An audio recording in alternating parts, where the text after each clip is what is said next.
The dominant society has a habit of creating characters that aren't black, but make you feel like they are black in some way. And we need to dig all into that. And for those of you all who do not know, I've coined a term for this. It's called the Pseudo-Black Trope. I'm your host, Cool Colas, and you are now tuning into a new video on my channel. So let's go ahead and get into it. Now, earlier I said the dominant society tends to do this, but there are other cultures of people who do this as well too, especially when you look at shows like Dragon Ball Z. But the pseudo-black trope is a trope that's often created in order to show images of characters that have traces of black culture in them, but don't present as black people. And often when this trope is presented, it's in a character who's either an animal or a mutant or an alien or something that is not an actual human quite often. So good examples of this type of character would be like Knuckles the Echidna from Sonic the Hedgehog, Piccolo from Dragon Ball Z, and the character Martian Manhunter from DC Comics. And also, too, another good example, as y'all probably saw in the thumbnail, is the character Skeeter from Doug.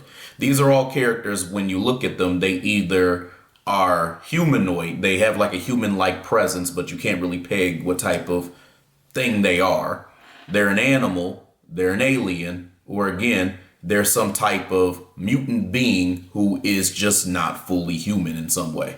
And for the sakes of just some organization here, I've broken up this pseudo-black trope into two categories. And for those of you all who do not know and you all want to just read up more on the way that this looks, you can get a copy of my book, the Pro-Black Blurred series, Exposing Anti-Black Media Tropes the Blurred Way, where I break this down thoroughly.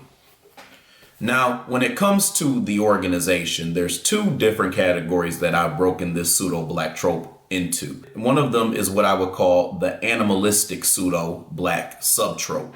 And the other one is what I would call the alien pseudo-black subtrope. Now, I want y'all to pay attention very closely because there's specific reasons why these things are being done. But for the animalistic pseudo-black subtrope, there's a specific reason why they tend to show this type of image. And typically they do this because they're trying to find a way to have some type of black culture in something that they create without actually giving shine to black people. So in other words, they take elements of black culture in order for them to have their creativity, their entertainment, and to further their story. And so they scalp our culture and then they take the stuff that they've studied basically from what is within our culture and they turn it into a character. So often that's why you'll see a character like Knuckles the Echidna who follows this very closely. So in other words, you have these characters that will often be animals as a result. And I call them animalistic because there's two ways that this can show up. So you got the Knuckles the Echidna side where the character literally is an actual animal. And in some instances, what they also do is they may even show you that the character is actually black. So in other words, the character will start off as a black person, a black man, a black woman, whatever it may be, and then they turn them into an animal. Like you'll see that, for example, in Princess and the Frog. Think about it. Princess Tiana was a black woman, but then they turned her into a frog and she was a frog the majority of the movie. Now, I know there's some of you all who are watching this and you're saying, Cool Colas, you're reaching. I ain't trying to hear that shit. And I really need to just break your ass down just for a quick second.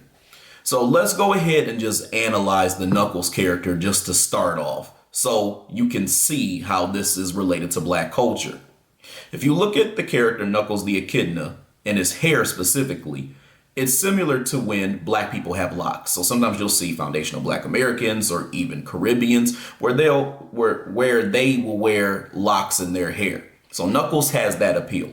The other thing too is that he belongs to an indigenous tribe. So that's similar to when foundational black Americans talk about being from America and how our ancestors built America, and we have this sacred heritage where we honor where we come from and the traditions that are built within. Because if you look at Knuckles, he's very big on guarding the Master Emerald, and they go really deep into his culture, because you even see in like a Sonic Adventure 1 where Tikal starts talking about the history of the Master Emerald, what happened with Chaos and all this other stuff. So there's that history. Then you also see, even in the comics, where they go into the history of what happened with his dad, the Echidnas, how they have like these almost like gangs, because they have like these this gang in the Sonic Archie comics called the Dark Legion. And it kind of reminds me of how when you have these gangs that are in foundational Black American culture as well. So you can kind of see that they're talking a lot about different elements of the things that we actually experience and have been a part of us. Also look at his shoes. His shoes are red and yellow and green. Like, he has all these colors associated within his design. And this is interesting because it kind of is symbolic to the Rastafarian flag for Jamaicans. So you can see that they're kind of they're combining foundational Black American culture and Jamaican culture when they're making the Knuckles character. Not to mention too, anytime or most times when we actually see Knuckles being voiced, he's often voiced by a Black person. You know, you had Idris Elba, who was voicing him in the Sonic the Hedgehog movie. You also have it where he raps a lot as well too. The person who was doing the rap music for Knuckles' character in the Sonic Adventure 2 game was actually a Black man. So a lot of people don't even really know that. For those of y'all who do not know, I believe the rapper's name was Hunted P. Next, let's dive into the other part, which is the alien pseudo-black subtrope. So with this subtrope, you typically see, again, an alien-like humanoid character, and they have Black culture embedded into their design. But this specific subtrope is typically designed to actually share a narrative of Black culture. So they typically are telling a story related to our culture, to Black people in some way, but they hide it behind an alien-like character. So you'll often see that in characters such as Piccolo, and you also see that in characters such as Martian Manhunter. Now I want to break that down for a second. If you look at the character Piccolo, this is a very easy one. He's a very hands-on father-like figure because of the way that he's always treated Gohan. And people know that it's common knowledge Black men are the most hands-on fathers in the world. And then also look at his outfit and his demeanor and his swagger. If you look at his outfit, it's actually very similar to the Moorish outfits back in the day. So you kind of can see that as well too. Also, think about the Namekians. They're very telepathic beings, and this shows that they are in tune with each other. And so if you look at our culture, we're also very in tune with each other as well too, and we kind of are able to pick up on things that are often nonverbal. So it shows you that there's a level of Blackness when it comes to the Piccolo character, generally speaking. I also want to take this a step further. I also want to take a moment and dive a little bit into the character Piccolo. So for those of you all who are not fans of Dragon Ball Z, you probably do not know about who this character is. But he was a filler character, a side character who was featured post the Cell Saga. And he was a character that was featured in the Otherworld tournaments after Goku was killed because of the fact that Cell had blew himself up, and Goku was there when he had transferred him to King Kai's planet. So the point I'm making with that is, when it comes to the Piccolo character, he also has a certain level of Black culture embedded into his design and into his narrative to a certain extent as well too. Like Piccolo, he also wears that Moorish outfit as well too. And he has a certain aura and vibe about him just like Piccolo does. He's also green like Piccolo is, although he's not a Namekian. And it's even said in the series when Piccolo is about to fight Goku, Goku tells Piccolo that he kind of reminds him of his friend Piccolo. And Piccolo's like, Piccolo? And then he's like, yeah, he said that you guys both wear weighted training gear. You would get along great. So it's almost as if the show itself is pointing to the fact that the one thing that is similar between them is the thing that is actually embedded in Black culture. I find that very interesting because when I thought about this, I was like, I think what they're trying to do is almost create this diaspora narrative within Dragon Ball Z, as if Piccolo and Piccolo, although, one's a Namekian and one's not, but they're both green, are basically similar in the idea that they're culturally kind of either racially or culturally similar, and they just come from two parts of the diaspora. And so we can kind of look at it from that end because they're similar, but they're not completely the same, and their likeness is very similar as well too. Just like when you look at foundational Black Americans, Caribbeans, and Africans, our likeness is kind of similar, but we're not the same. Really, I could go deeper. I mean, even if you look at the behavior and the being of Namekians, I mean, they can regenerate. It kind of is symbolic, in my opinion, to like Black people and melanin and how it's such a powerful resource. So think about like how the Namekians, they can just heal their cells again and then just regenerate and be back to how they were before. And then also look at, how a lot of them were like healers, because you had Dende, who was a healer. Kind of reminds me somewhat of like a Dr. CB type of vibe. And also look at like people like Guru, who were like the people who had the wisdom in the community and things like that. And how a lot of the Namekians honored Guru.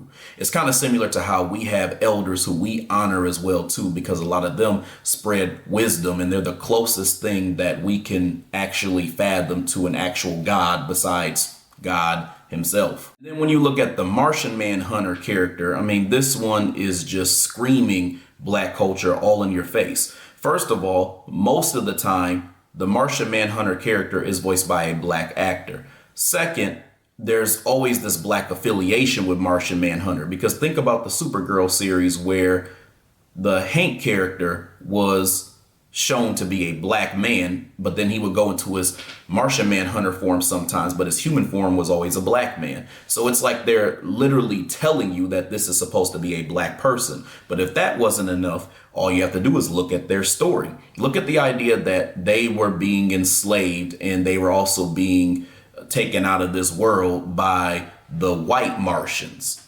And so it was like there was like this war between the two of them, and these green Martians, the Martians that Martian Manhunter comes from, they were telepathic beings who were in tune with each other. So this is a constant thing that they keep playing over and over with Black people, us being in tune, almost spiritually, I would say, with each other. And think about the idea that these types of Martians were different than the white Martians. The green Martians were peaceful. And it kind of reminds us of how Black people are loving individuals who will love on people even when other people harm us or try to do bad things to us, like they try to colonize, oppress us, and also take us up out of this world. But the white Martians were actually vicious. So it actually shows that dynamic as well too, and how a lot of the green Martians were also definitely afraid of fire. It also shows how a lot of us are afraid of what could happen if we stand up to oppression. So we think about the times where, our ancestors were on plantations, and the times where there were riots and massacres, like is what I would probably call it, when we talk about, what happened to a lot of these Black Wall Streets and things like that. So it kind of reminds us how a lot of that puts a bad taste in our mouths as well too. So there's a lot of similarities between antebellum slavery in America and also what happened with the Martian Manhunter story. Now, the most important part about all this is that there's similarities, though, even between these two subtropes. And the biggest similarity that I notice is that despite the vast history that they pour into these characters, they're always treated like peons to a certain extent. And let me tell you what I mean by that. Have you noticed that most of the time when you hear about these types of characters, they're either side characters, one-off characters, characters who are nerfed, characters who are made to seem like they really aren't shit? Because even if you look at Knuckles the Echidna, they have constantly made him seem like he was a dumbass. They've had times where he was overly stubborn. He's believed Eggman after Eggman done shown he was evil as hell, and they replay that same narrative in every single fucking game. And then even with characters like Piccolo, it's like he can't catch up to Goku and Vegeta and all the other Saiyans who have powered themselves up millions and billions of times. So it's like they're trying to basically take these characters, pour Black culture into them, tell this cool story for entertainment purposes, and then they just sideline the hell out of them. Now, this brings me to why I say that these types of tropes are actually racist. Because there's a lot of y'all who are watching this and you're going to be like, cuckoo, what's wrong with that? What's wrong with that? Let me tell you what's wrong with that, you dope. The reason why they do this is because they're playing a psychological game. You need to understand that the dominant society and their tools are very psychological when they actually portray these types of images. They know that they're playing on the heartstrings of black people, or at least in the past when they portrayed these things, they knew they were playing on the heartstrings of black people. And quite often they would portray these images because they knew that a lot of us would eat it up. There are many of us who were scraping the barrel. We wanted to see any type of representation that we could possibly get because it was seldom that it would show that they would show a black person in a major role. So if we even saw a trace of something that reminded us of ourselves, then we were just going to celebrate that thing. And they knew that. And they knew that that meant profits for them. That meant attention for them. That meant notoriety for them. So they're using our likeness in some way to profit themselves, build their brand, build their business, build their company, and also get prestige, while also being honored as somebody who portrayed some form of black culture without exactly portraying black people.